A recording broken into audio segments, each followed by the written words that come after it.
Grandparents gifted me a trip to Rome, but my parents forced me to give it to my golden child sister. She crashed her cab on the way to the airport, so I stole the ticket back and went anyway. Hey, so I, 18F, was recently given an international trip to Rome and a check to cover my expenses there by my paternal grandparents on my birthday as a gift. They handed me an envelope with the flight ticket contained within it, and the very next day, my parents started manipulating me to give it up to my sister. My older sister, June, 21F, is the golden child of the family, in case you guys haven't figured it out by now. My parents started telling me that June is an architecture major, so a trip to Rome could be just what she needed during her vacation to improve her understanding and get to see better architectural designs in person. I tried to argue with them, saying that I planned on majoring in literature, so the trip to Rome was pretty important for me as well. June already had a chance on her 18th birthday, but she had rejected an international trip when my grandparents had offered it and said that she would rather just have the money that it would cost. So now, it was my turn and I was not giving it up for her. Besides, from what I know, the airline that I was flying doesn't even offer an option to transfer your flight tickets from one person to another unless in very dire circumstances. But they told me not to worry about that, they just needed the ticket and then they would figure out a way ahead on their own. This argument carried on for several days after my birthday, and it's been 2 weeks since my birthday, so eventually I just gave in and told them that they were free to do whatever they wanted. It was not because I wanted to give up the international trip, I was actually really looking forward to it, but it didn't seem worth it to keep fighting with them, and I knew that they would not give up until I agreed to their terms. And they had pretty much started emotionally blackmailing me, bringing up everything that they had done for me, and in return, they were only asking me for a little favor. I thought it was really unfair of them, and initially, I argued with them, but a couple of days back, they made a remark out of frustration, saying that they did not want the trip to go to waste, and I found that very hurtful. They tried to backpedal pretty quickly, but they had already said it. So apparently, they believed that if I went on the trip it would be wasted, but if June did, it would mean something.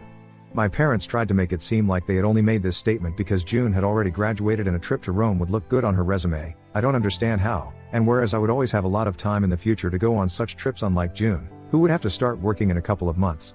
So I decided to give up the ticket and let them have it. I just didn't want the drama of dealing with the same arguments over and over again. At least I would still have the check. Besides, I was kind of used to this kind of treatment right from when I was a kid, so I wasn't surprised. I also really did not think that the tickets were transferable, according to the airline guidelines that I had gone through, so I didn't think that they would be able to do much, but I guess they had figured out a way to bypass those rules, and that's why, when I was supposed to leave for the airport yesterday, June ended up taking my boarding pass and was on her way to the airport when we received a phone call from the cops, saying that there had been an accident involving June, and they had to bail her out now. Apparently, June had tried to take control of the steering wheel while the cab driver was driving to guide him because she didn't think he was taking the right route to the airport, and out of fear of getting delayed, she made that stupid little move. So of course they ended up losing control of the car and crashed into a tree. June was relatively unscathed apart from a few scratches here and there, but the cab driver was seriously hurt because it was his side of the car that had hit the tree and suffered the worst impact. So we might be looking at a broken arm and a really deep cut on the forehead, for which he had to get a lot of stitches. He has pressed charges against June for causing that accident, so now my parents have to dip into their life savings to bail her out if they want to come to a settlement with the cab driver and prevent this from going to trial. And when I heard about this, I couldn't control myself and the words just came out. I ended up saying that this was karma for my parents, forcing me to give up my ticket and trip to Rome. This happened yesterday. They had just explained the entire situation to me and were leaving to go see June, and as soon as I said those words, I regretted it instantly because they looked shocked and said that this was not something that I should be joking about. I tried to take it back, but they said that words had meaning, and once I had said it, I couldn't just take it back and expect things to be fine. Now, they knew that I was very selfish, and that's why I had said this about my sister getting into an accident. That pissed me off because I thought it was really hypocritical of them to say such things, especially when they themselves had said that they didn't want the trip to go to waste since that's what they believed would have happened if I went on it. I brought that up, but they told me that they were not even going to dignify that with a response after the remark that I had made, and then left to go see June at the hospital. At that point, I was really pissed off, so as a spur-of-the-moment decision, I decided to get a cab and head to June as well, because it suddenly occurred to me that I was throwing away this trip for no reason, because no matter what I did, my family would never value me or appreciate me. Might as well have them hate me and live my life the way I want. I quickly packed a small bag with my essentials and some clothes. Then I got my ride, followed them in the cab, and once we were at the hospital, my parents and I almost showed up within minutes of each other on the floor, where the cab driver was, and June was still talking to the cops, and trying to explain how none of this was her fault, even though it totally was. But I was not there to talk to her. I went up to her and asked her if she still had the boarding pass, and she looked very confused and disoriented, so I just grabbed her purse and started looking through it myself, and when I found the boarding pass, I just grabbed it and made a run for it back to the cab, leaving everybody confused. Then, I headed to the airport, and thankfully, I was able to make it just in the nick of time. I boarded my flight and then, I was off to Rome. I didn't check my phone for any calls and messages until I landed here, and only a couple of hours ago did I find out exactly how pissed my family is at me.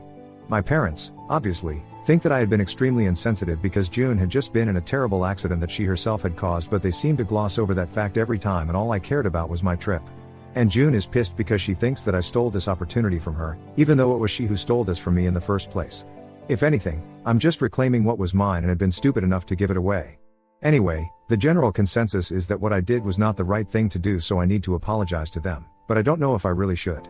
June also sent me a message saying that my parents were going to have to depend on their savings to come to a settlement with the driver, and I knew that my family's financial condition was not that great.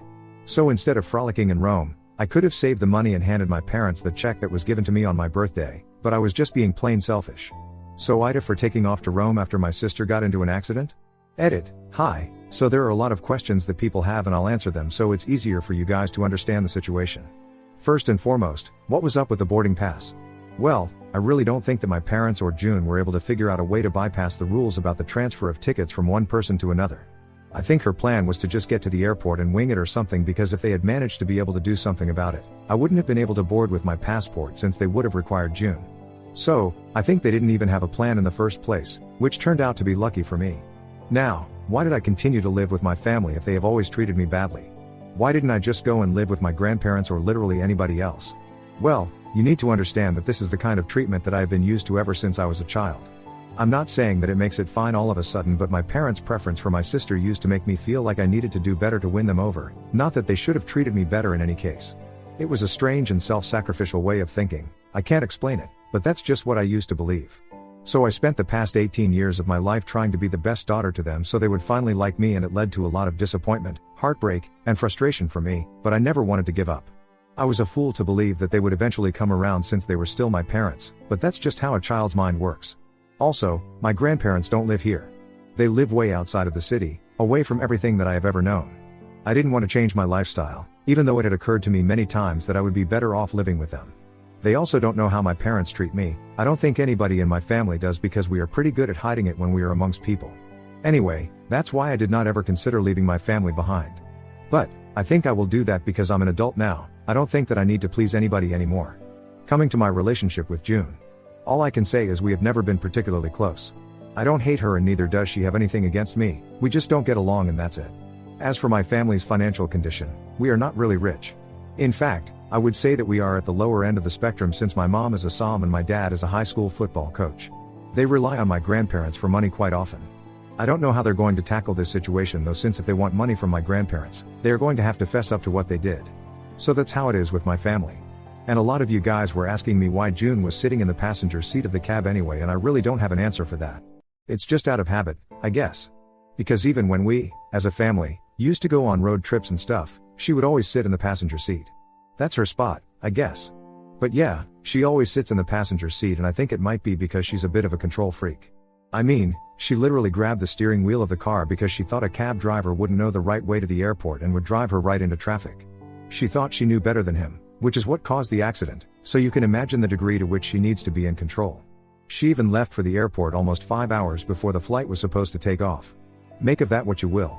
Update 1. Hey, so I thought about it for a couple of days and I decided to just let loose and enjoy my trip, because it's unlikely that I'll get an opportunity like this for the next couple of years after I start college.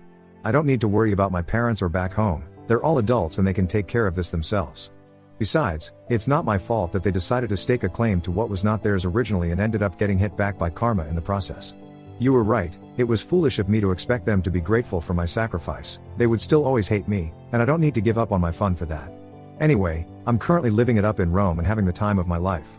I spoke to my grandparents this morning as well, and I explained the entire situation to them, which is the first time I have spoken to anybody about what I go through at home. Not even my friends knew about the mistreatment that I used to face my parents and how they were always partial to my sister, and talking about it felt really good. Most of you guys had this advice for me, that I should speak up about this and let somebody know. So I decided to tell my grandparents, and they were both shocked that this was going on for so long and I had never had a word about it. I explained to them I always thought that I kept my mouth shut and kept trying to be a good daughter to my parents. They would eventually be grateful for me and appreciate me, but it was more than clear to me now that this would never happen. They told me that I had done the right thing and said that after I came back from my trip to Rome, I was supposed to go straight to them and nowhere else.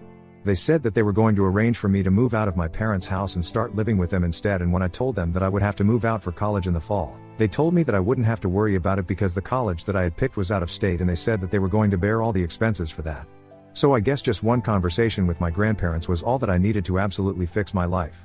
Because now, I don't even have to worry about where I'm going to live once I finally get back, since I've pissed my parents off real bad, and I think it's unlikely that they will be welcoming me back with open arms. My parents had already made it clear to me in the beginning, when I had started applying to colleges, that they would not be able to pay for my tuition, even though they had done it for June. They actually used that as an excuse, saying that they had already covered the expenses for one daughter to go to college, but I would have to take care of myself on my own. And now, I don't even have to worry about that. So I'm pretty happy with how things have turned out, and within a week, I'll be back home, but now, I will definitely be living a better life as compared to earlier. Update 2. Hi, so my trip came to an end a couple of days ago, and now, I'm living with my grandparents. Just as they had instructed me to, I went over to their place as soon as I had landed here, and I was pretty surprised to see that they already had the guest room set up for me to stay, and all the things from my parents' house had been moved here. Once I came back and they welcomed me warmly, my grandparents told me that after my conversation with them, where I had told them everything, they had gone to confront my parents. They were supposed to meet anyway, because my parents had called them up on the evening that the accident with June had taken place, and they had called them over so they could discuss what to do and how to go ahead, because my parents really did not want to dip into their savings for the money for the settlement.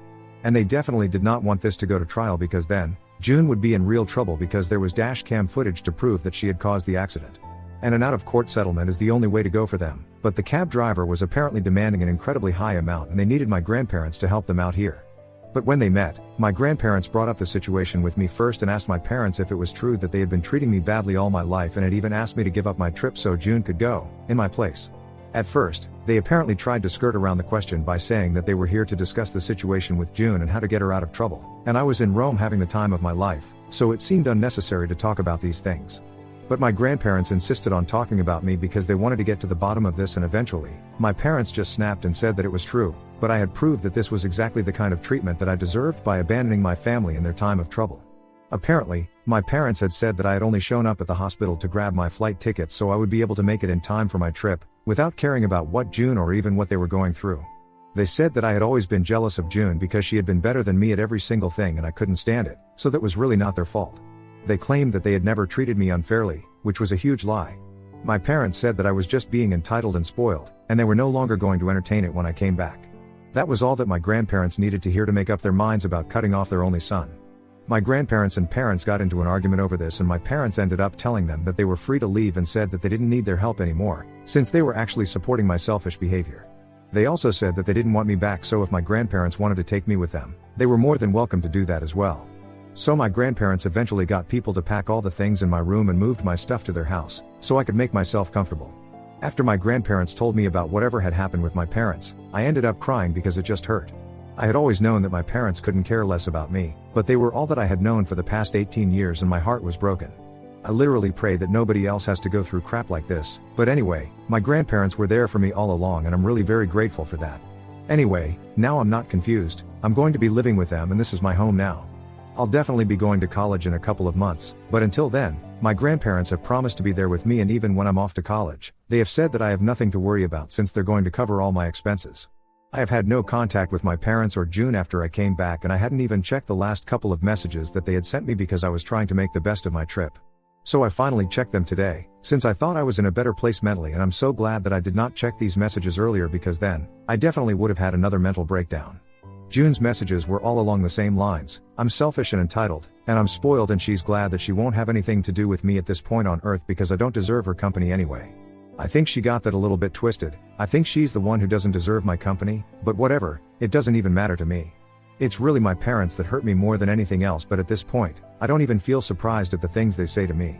My parents sent me a couple of messages saying that what I had done was incredibly heartless and they should have stopped me the second that I showed up at the hospital, but it was their failure that they had not managed to raise me right, and then, I slipped through their hands even at the hospital when I made a run for it so I could go on the trip. My family was such a difficult situation.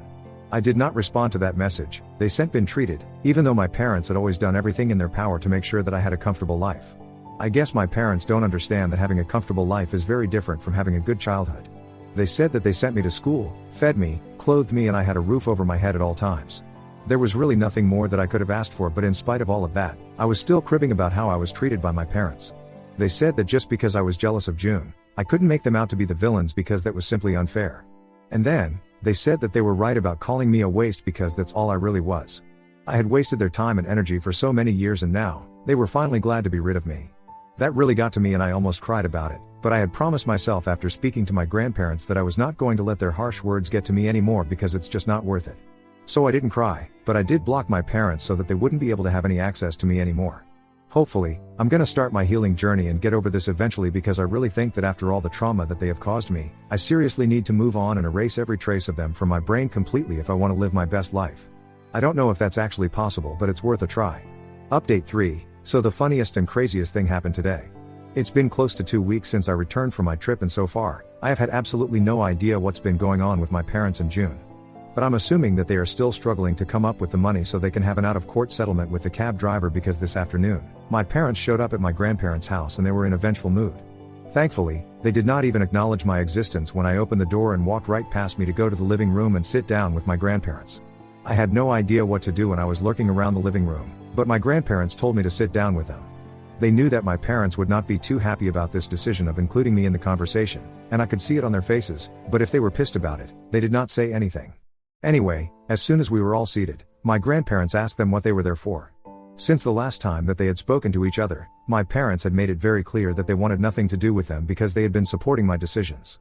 My parents said that they were still going to stick to that, but before they cut each other off entirely, they had some scores to settle, and then, they brought out a document with a bunch of calculations on it and said that there was a huge amount of money that they had spent on raising me, and since my grandparents had so graciously taken over the duties of parents, they expected themselves to be absolved and said that they wanted all the money that they had spent on me so far to be paid to them by my grandparents now. They were the ones who were responsible for me.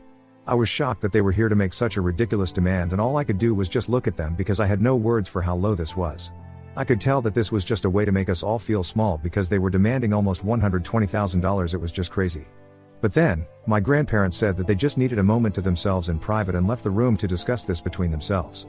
There was a very awkward silence because it was just me and my parents in the living room and they refused to acknowledge me in any way whatsoever. They didn't even look at me, and I found it very awkward, but thankfully, after a couple of minutes, my grandparents were back. They took their seats. My grandpa tried to be as calm and polite as possible and said that it was true that they were claiming responsibility and they would gladly repay the amount that my parents had spent on me so far. I was about to interrupt because I thought it was very unfair that they were even asking for this kind of money since it was not something that they had done as a favor to me. They were my parents and they were supposed to raise me. They had only done their duty, and even then, they had done the bare minimum, so they did not deserve even $1 out of my grandparents. But my grandparents told me not to interrupt, and then, they went on to say that they would repay this amount, but only on one condition, that my parents repay all the money that they had borrowed from my grandparents over the years. And that had my parents absolutely stumped. I could see on their faces that they had been owned, and I thought it was very funny because they looked like deer caught in headlights, so I had to leave the room because I wanted to laugh so bad at them.